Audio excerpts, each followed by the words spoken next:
We continue now at the top of Daf Chav Gimel Amud Aleph in Meseches Sotah. This is Sotah Daf 23a. The Mishnah is listing cases where the carbon mincha of the Sotah is burned. Ha'omeres Tmei ani loch. Let's say she admits and she says, I was defiled to you, I committed the adultery. Vishabola, Edim she Tmei, or let's say a situation where Edim come and say that she's Tamei. V'ha'omeres Eini Shoser, let's say she says that I'm not going to drink from the waters. In those cases, again, assuming the carbon mincha was already consecrated in a Kli Shares, so it is going to be burned. Vishabala Eino Rotze La'ashkos. In other cases, let's say her husband doesn't want to give her to drink, because in order for her to drink from the waters, the husband has to agree. Vishabala Ba'aleh Baderech. And also, let's say her husband has relations with her on the road, on the way to the Beis HaMikdash. In all of these cases, the carbon mincha is burned. And the Mishnah continues, V'chol hanesuos lakohanim min chosein nisrafos. Anyone who's married to a Kohen, so her carbon mincha is going to be burned. Rashi explains, V'chol hanesuos lakohanim min chosein nisrafos. Any woman who's married to a Kohen, her mincha is burned.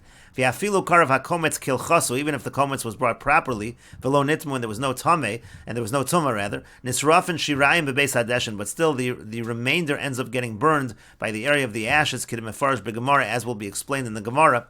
And the idea over here is it follows the general halacha. The halacha by a minchas kohen is that it's totally burned. Here it's not a minchas kohen. Here it's a woman who's married to a kohen, but due to that halacha, it ends up being burned.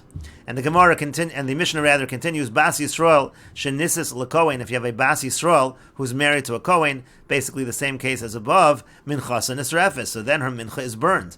However, v'chohenes shenisis leYisrael, if it's the other way around, if she's the daughter of a kohen and she's married to a Yisrael, so in that case, minchas and necheles. So in that case, her carbon mincha is going to be eaten. Rashi explains, kohenes bas kohen minchas and necheles. Then her mincha is eaten, meaning, t'chol minchas kohen kolel tia lo tochal ksiv, aval kohenes hanasui leYisrael necheles, because the halacha applies to a minchas kohen. In this case, it's just a kohenes. It's not a kohen, and she's married to a Yisrael, so by the kohenes that's married to the Yisrael, the carbon mincha is eaten. V'chein kohenes almana ugrusha sheivim minchas and necheles. The same thing would be true if she's not married to Yisrael. Let's say she's a widow who's a kohenes, or she's a divorcee who's a kohenes. In all of those cases, the carbon mincha is treated like a regular carbon mincha. It's not treated like a minchas kohen, and it is going to be eaten. And the Mishnah continues, Ma bein kohen lekohenes. What is the difference in general between a kohen and a kohenes? Again, a kohenes being the daughter of a kohen. So first, as we said above, minchas kohenes necheles, the carbon mincha of a kohenes, the remainder after you bring the kometz is eaten. Or minchas kohen eina necheles, the minchas kohen is not eaten. Kohenes mischaleles, a kohenes can be mischaleles, she can be profaned.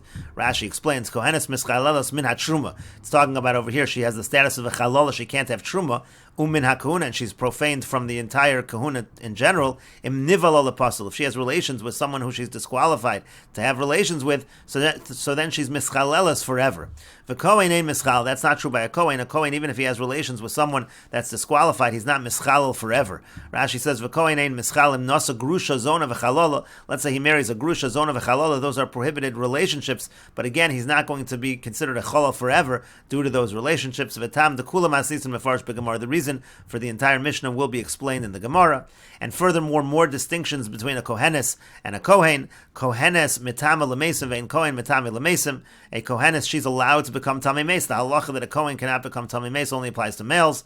A kohenes is allowed to become tamei meis. A kohenes is not kohenes rather is allowed to become tamei meis. A kohen is not allowed to become tamei meis. Kohen ochel bekotshei kachim. A kohen eats kotshei kachim. Ve'in kohenes ocheles bekotshei kachim.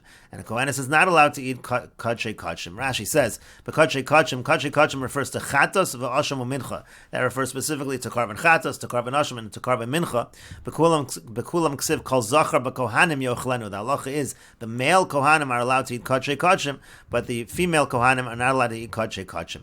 And the Mishnah continues with distinctions between men and women. Ma bein ish leisha. What's the difference between men and women? Rashi says ma bein ish leisha b'Yisrael nami kamayra. We're talking here not only about kohanim but Yisraelim as well. The differences are as follows: Ha'ish poreya uporem. When it comes to a man who has saras, so the halachas of growing out his hair and tearing clothing apply to a man. Ve'eno isha porasu foremis. But when it comes to a woman, even though there's halachas of tsaras, there's no halachas of growing out the hair and tearing the clothing. Rashi says ish porei uporem kashum menuga poreya rosh. He grows out the hair of his head when he has saras. Uporim begadav, and he tears his clothing. Again, that doesn't apply by women. Ha'ish maderes beno benazir. A man is allowed to make a neder on behalf of his son, to make his son into a nazir.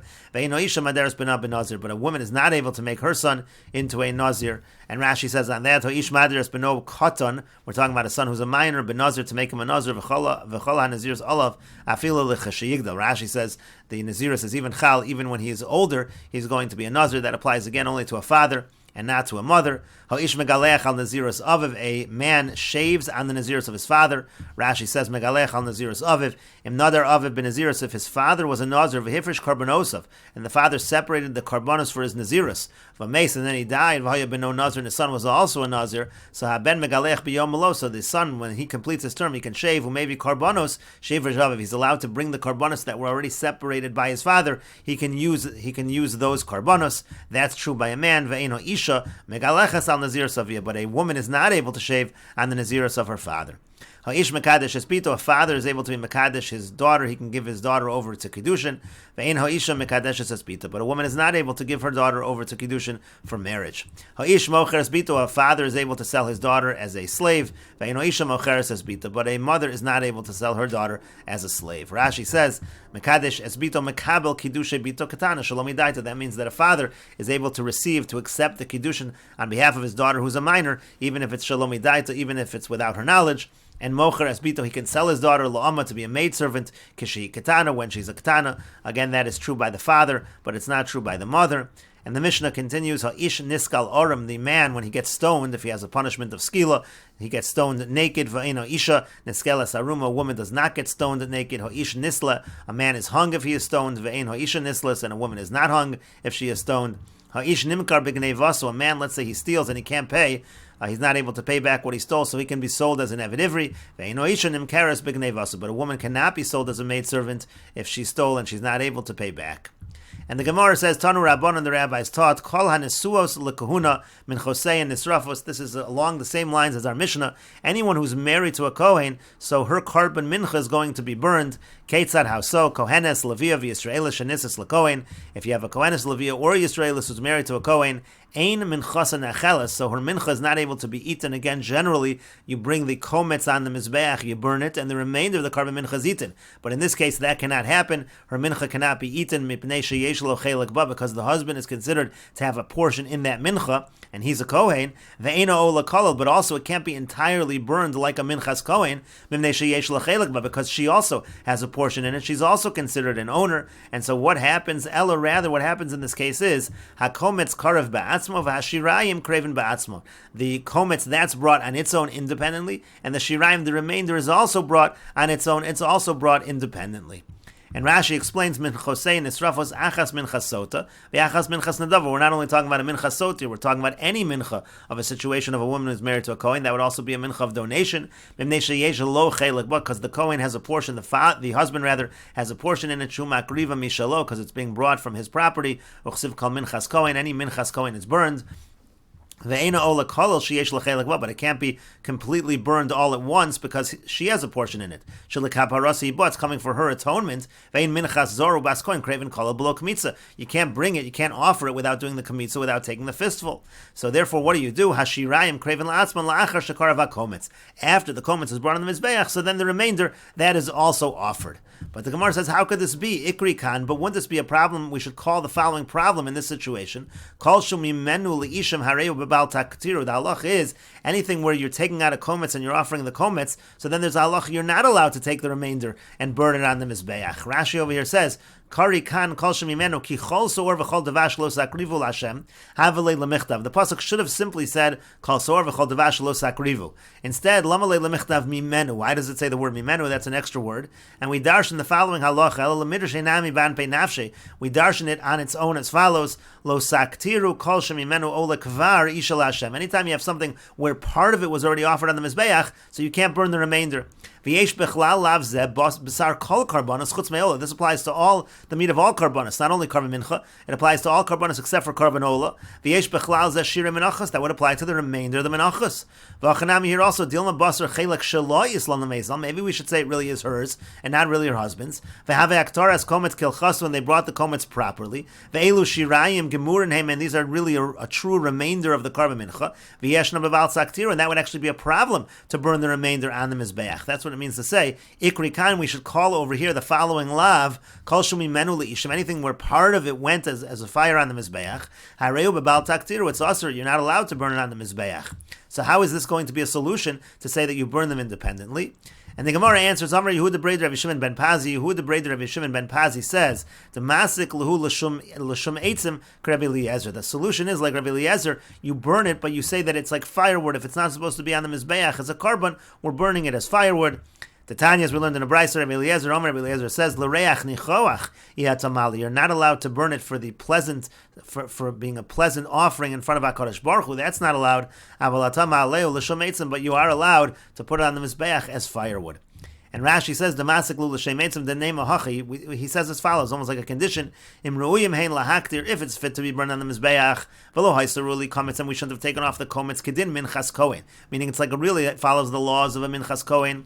Harezu aktar l'shma. So then I'm burning it on the mizbeach, the normal way of burning on the mizbeach. Ukmitza lo malav v'lo moretz. The fact you took kmitza is not going to matter.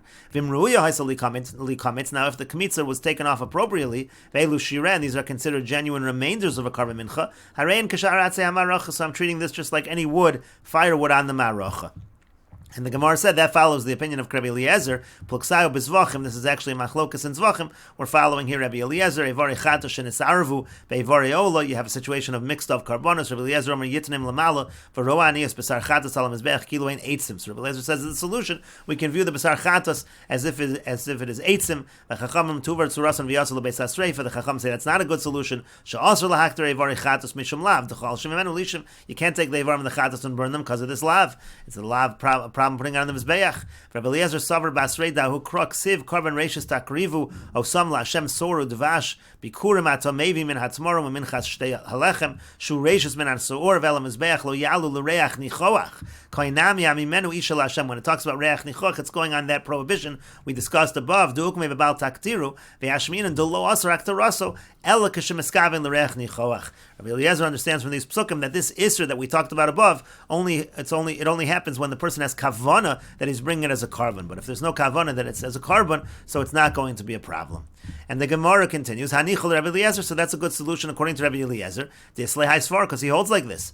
Elul Rabbanan Dileslu Haisvar, but according to the Rabbanan who don't hold like this, Ma'ikal Meimar, what solution is there in this case? Again, you have the same problem. If you're going to put the remainder on the Mizbeach, isn't that a problem? That Kol Shemi Menu Leishim. And so the Gemara answers to that, the Avdi Luhu Rabbi Elazar Rabbi Shimon. According to that, we can have the solution of Rabbi Elazar Rabbi Shimon. The Tanyas we learned in a Brayso, Rabbi Elazar Rabbi Shimon Omer, Rabbi Elazar Rabbi Shimon says, HaKometz Karev Ba'atzmo, you bring the komets independently, Vashirayim Mispazrim Al Beis Hadeshin, and the remainder can actually be scattered over the ashes. And Rashi explains, Rabbi Elazar Rabbi Shimon, we're following Rabbi Elazar Rabbi Shimon, b'menachos, b'perak ela menachos, this is in menachos, gabe minchas chote kohen, this is talking about a minchas chote of a kohen, shemevi al shmias kol, or al bitois vasayim, or al tumas mikdash v'kadoshav, b'dali dalus, this is the kind of karban mincha that's brought for one of three averis, either the person knows testimony, didn't testify, or you have a situation of some kind of transgression on a shvua, or a situation of tumas mikdash, going into the Beis HaMikdash tamei. In those cases, there are different levels of karbanos brought depending on how wealthy the person is, and so the poorest of the Kohanim would bring a karban mincha. Upligi Rabbanon led Rabbi Shimon. In this context of the minchas chote v'kohen, there's a machlokas between the Rabbanon and Rabbi Shimon. V'yamri v'oisel hakohen kamincha minchas chovaso shel kohen kolol kaminchas nidvaso ve'ena nikmetzes. So the Rabbanon, they say that this minchas, this obligation mincha of the kohen is burned in the same way as a regular mincha of a kohen. It's burned completely. There's no kmitza. Rabbi Shimon darish le'lekrahasam hachi v'chinemar v'hoisel hakohen kaminchas lo nemar ala kaminchas chote shel Yisrael. Rabbi Shimon disagrees. He says no, the minchas chote of a kohen is actually treated like the minchas chote of a Yisrael. Mashal Yisrael nekmetzes af minchas chote shel kohen nekmetzes. Just like we take the fistful, you take the kmitza by a mincha of Yisrael. In that case, minchas chote. So too by minchas chote of a kohen, you do take kmitza. Imam minchas Yisrael shiren echol. And now when it comes to minchas Yisrael, the remainder is eaten like a regular karban mincha. Avzu shiren echolin. So too maybe you'll think by the minchas chote of a kohen, the remainder should be eaten. Talmud lomer v'haisel hakohen kaminchol hakohen kaminchol inyan avodas kohen shetuna kmitza. It's only in this fashion that it requires requires kamitza. V'lo li'ishim kamincha, but in the other fashion, it's not treated like a regular karban mincha, and ha'ketzad, so therefore, what do you do in this case? Ha'kometz karv la'atzma, v'shirayim kreivin la'atzman. So then again, this is according to Rabbi Shimon, the kometz is brought on its own, and the shirayim are brought on its own. V'les le'kol shemimenu li'ishim klal. Rabbi Shimon happens to be, he doesn't hold to this concept of kol shemimenu li'ishim. And then we have Rabbi Elazar, Rabbi Shimon, he has a different solution. Rabbi Elazar, Rabbi Shimon, Polagale, Rabbi Elazar, Rabbi Shimon, he argues, and he says, kometz karv li'atzma, the kometz is brought on its own, the shirayim mispazrin li'ibud, and the shirayim are actually scattered, they are scattered over the ashes, meaning they go, they're destroyed essentially, and that's what we're going to say over here. In this case as well, we're going to provide the same solution in this situation of the wife of a Kohen. So you have a situation where it's partially like it's the Kohen's mincha, and it's partially like it's the wife's karban mincha, and so therefore you do bring the kometz, and then the shirayim is mispazrim al beis hadeshin, and we'll continue with this discussion in the next video on Daf Chav Gimel Amud Beis.